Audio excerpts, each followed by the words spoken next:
warri ofitti amanamummaa hin qabne ofis maatii isaaniis hawaasa keessa jiraatanis biyya isaaniis miidhama irra buusu. Kanaaf immoo sababa kan ta'u ejjennoo sirrii dhabuu isaaniiti. Ni karoorsu.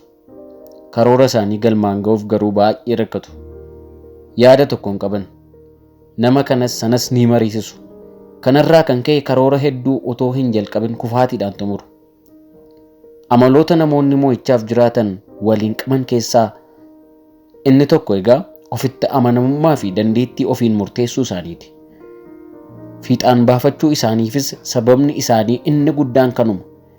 Wanta hojjechuuf murteessan of eeggannoo guddaan filatu. Wanta filatan gochuuf immoo booddee hin deebi'an.